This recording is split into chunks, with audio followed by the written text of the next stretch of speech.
ఆంధ్రప్రదేశ్లో సంచలనం కలిగించిన విశాఖ ఎక్స్ప్రెస్లో గత నెల 26వ తారీఖు జరిగిన ఒక రేప్ ఇన్సిడెంట్ని విజయవాడ పోలీసులు ఎట్టకేలకు తేల్చారు. ప్రధాన నిందితుడు ఎవరైతే సౌరభ్ బగ్గి ఉన్నారో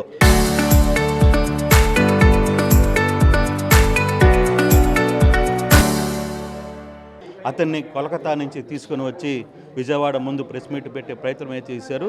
3 టీములు దీనికోసం చాలా గట్టిగా పనిచేశాయి. నిజంగా ఈ వ్యవహారం 26వ తారీఖు జరిగినా 27, 28 తెలియకపోవడం, 28 రాత్రి బాధితురాలు రెట్టిచింతల పోలీస్ స్టేషన్లో కంప్లైంట్ ఇవ్వడం జరిగిన పరిస్థితి. కంప్లైంట్ ఇచ్చిన తర్వాత వెంటనే అక్కడ పోలీస్ రిజిస్ట్రేషన్ కంప్లీట్ అయింది. ఒక రిజిస్ట్రేషన్ కంప్లీట్ అయింది. తర్వాత వెంటనే విజయవాడ పోలీసులకి ఇక్కడ ఇంటిమేషన్ ఇచ్చారు. సిఐ రమణ, ఇక్కడ జీఆర్పీఎఫ్లో పనిచేస్తున్న రమణ తన టీంతో 3 టీములతో 3 బృందాలుగా వెళ్ళిన తర్వాత కలకత్తాలో ఈ వ్యక్తి అక్కడ ఉన్నాడని తెలుసుకున్న తర్వాత వెంటనే అక్కడి నుంచి ఇప్పుడు తీసుకుని వచ్చి మీడియా ముందు ప్రవేశపెట్టిన పరిస్థితి అయితే ఉంది. అసలు ఆ రోజు రాత్రి ఏం జరిగింది అనే అంశం మీద, ఎందుకు బాధితురాలు 2 రోజులు ఎందుకు చెప్పలేకపోయింది అనే అంశాల మీద సిఐ రమణ గారితో మాట్లాడే ప్రయత్నం చేద్దాం. రమణ గారు, ఫస్ట్ ఆఫ్ ఆల్ కంగ్రాచులేషన్స్ మీకు. ఏంటి ఈ కేసుని ఎలా చేయగలిగారు? నిందితుడు ట్రైన్లో జరిగిన రేపు మొత్తం భారతదేశం మొత్తం ఒక్కసారిగా అలర్ట్ అయింది. ఇటువంటి సంచలనాత్మకమైన కేసుని 2 రోజుల్లోనే చేయగలిగిన పరిస్థితి ఎలా వచ్చింది? ఎక్కడ సక్సెస్ అయ్యారు సార్? ఈ కేసు మనకి 26వ తారీఖు నైట్, అంటే ఇంటర్వెనింగ్ నైట్ 26 అండ్ 27 ఆ రోజు 4:30కి విశాఖపట్నంలో కపుల్స్ జనరల్ టికెట్స్ తీసుకుని వాళ్ళ యొక్క సొంత ఊరికి సొంత పనుల నిమిత్తం వెళ్ళటానికి ఈవినింగ్ 4:30కి బోర్డింగ్ అవ్వడం జరిగింది. సో బోర్డింగ్ అయిన తర్వాత జనరల్ బోగీలో హెవీ రష్ ఉండటం వల్ల ఈ కపుల్స్ ఇద్దరు కూడా ఎక్కడ కూర్చోవాలో తెలియక బాత్రూమ్ దగ్గర కూర్చోవడం జరిగింది. ఆ bathroom very nearest the combined and HA1కి పక్క బోగీనే. ఆ పక్క బోగీలో ఉన్న వాళ్ళు కూర్చుని రాజమండ్రి వరకు వచ్చిన తర్వాత, రాజమండ్రి దాటిన తర్వాత H1 బోగీ నుంచి ఒక బెడ్రోల్ అటెండర్ డోరు అన్ని ఓపెన్ చేసి వీళ్ళు కూర్చున్న దగ్గరికి వచ్చి వీళ్ళతో పరిచయం పెంచుకున్నాడు. ఆ పరిచయం పెంచుకున్న తర్వాత ఎవరైతే విక్టిమ్ హస్బెండ్ ఉన్నాడో అతను IPL మ్యాచ్ సెల్ ఫోన్లో చూడటం జరిగింది.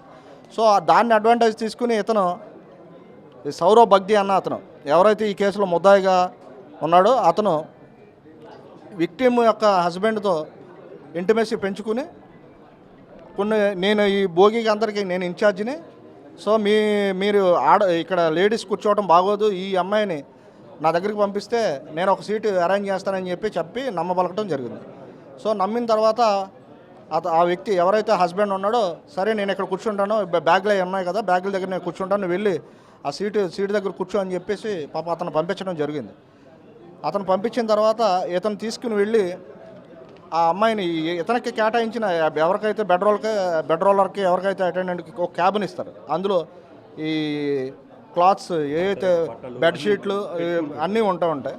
సో అందులో వీటిని కూర్చోబెట్టి డోర్ లాక్ చేసి ఆవిడ మీద ఈ రేప్ చేయడం జరిగిన తర్వాత వాళ్ళు విజయవాడ దగ్గరికి వచ్చిన తర్వాత వాళ్ళు ఇలా రేప్ చేశారు, నా మీద ఇలా రేప్ జరిగిందని చెప్పేసి వాళ్ళు గుంటూరు వెళ్ళిపోయారు. అదే రోజు గుంటూరు వెళ్ళిపోయారు. కానీ 26 రాత్రి జరిగింది, గుంటూరు వెళ్ళిపోయారు. గుంటూరు దిగిన తర్వాత 28 రాత్రి రెట్టిచింతలో ఎందుకు కంప్లైంట్ చేశారు? ఎందుకు 2 రోజులు గ్యాప్ ఎందుకు వచ్చింది? అదే అక్కడ ఏం జరిగిందంటే సార్, ఎవరైతే విక్టిమ్ ఉందో ఆ విక్టిమ్ భయపడి తను చెప్తే ఏం గొడవలు అవుతాయో, చెప్తే ఏమవుతుందో, చెప్పకపోతే ఏమవుతుందో అనే ఒక సందిగ్ధంలో ఆవిడ మానసిక సంఘర్షణకు లోనయ్యి ఆవిడ ఇంటికెళ్ళిన తర్వాత కూడా ముభావంగా ఉండటం, సరిగ్గా భోజనం చేయకపోవటం గమనించిన భర్త ఏం జరిగింది, ట్రైన్లో ఏమన్నా జరిగిందా ఏంటని ఒకటికి రెండు సార్లు ఆవిడని అడిగిన తర్వాత ఆవిడ ఒకేసారి ఓపెన్ అవ్వటం జరిగింది. అది కూడా 28వ తారీఖు ఈ మధ్యాహ్నం ఈ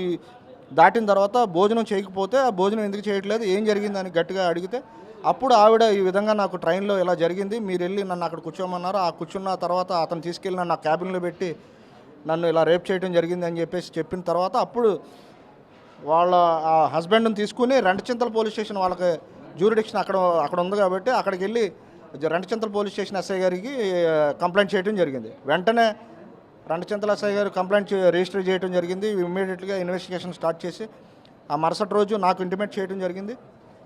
ఇంటిమేట్ చేసి ఎవరైతే విక్టిమ్ ఉన్నారో విక్టిమ్ని మెడికల్ టెస్టులకు పంపించి నిన్న మనకి ఆ కేసు ట్రాన్స్ఫర్ చేయడం జరిగింది.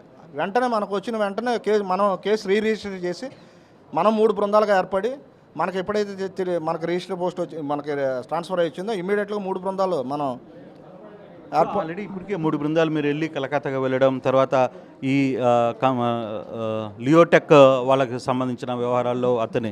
అయితే ఎవరైతే ఈ బగ్గి ఉన్నాడో సౌరవ్ బగ్గి, ఈ సౌరవ్ బగ్గి గతంలో ఏమన్నా నేర చరిత్ర ఏమన్నా ఉన్నిందా సార్? అది ఏమన్నా మీకు అది ఇప్పుడు మేము ఫర్దర్ ఇన్వెస్టిగేషన్లో మేము మళ్ళీ ఎంక్వైరీ చేస్తాం సార్. ఎంక్వైరీ చేసి ఇటువంటి బెడ్ రోలర్స్ ఎవరైతే ఈ విధంగా దీన్ని ఆపర్చునిటీగా చేసుకుని దీన్ని ఈ విధంగా చేశాడో, గతంలో ఇతను వేరే కంపెనీలో కూడా చేశాడు. ఒక 8 ఇయర్స్ నుంచి చేస్తున్నాడు. లాస్ట్ 3 ఇయర్స్ నుంచి ఈ కంపెనీలో పనిచేస్తున్నాడని మనకు వచ్చిన ఇన్వెస్టిగేషన్లో మనకు వచ్చిన ఇన్ఫర్మేషన్.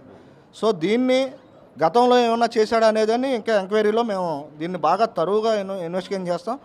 మా ఆఫీసర్స్ అందరూ కూడా మా డిఐజీ సార్, మా డీజీ సారు, మా డిఐజీ సారు, మా ఎస్పీ గారు దీని మీద చాలా సెన్సేషనల్గా కేసు కాబట్టి ఇమీడియట్గా మమ్మల్ని దీన్ని ఇన్స్ట్రక్షన్స్ ఇచ్చి అతన్ని ఇమీడియట్గా అరెస్ట్ చేయాలని చెప్పేసి మాకు ఇచ్చిన ఇన్స్ట్రక్షన్ మీద యుద్ధ ప్రాతిపదికన వార్ ఫుట్ మీద మేము ఇమీడియట్గా అతన్ని.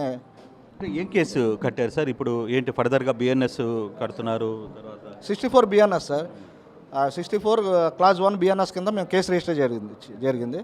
దీంట్లో యాజ్ పర్ బిఎన్ఎస్ఎస్ ప్రకారం మేము అన్ని గైడ్లైన్స్, సుప్రీంకోర్టు గైడ్లైన్స్ అన్నీ కూడా ఫాలో అయ్యి దీన్ని త్వరితగతిన ట్రయల్స్కి వచ్చే విధంగా ఇమీడియట్గా ట్రయల్ జరిగే విధంగా కూడా దీన్ని చేస్తాం. Right sir, thank you.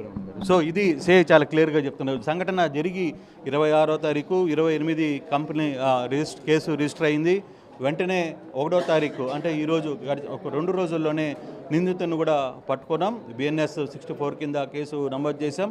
ఇమీడియట్గా తదుపరి యాక్షన్కి పోలీసులు, రైల్వే పోలీసులు పెద్ద ఎత్తున తీసుకునే పరిస్థితి అయితే ఉంటుంది అని చెప్పి సిఐ చెప్తున్న పరిస్థితి. Photo state.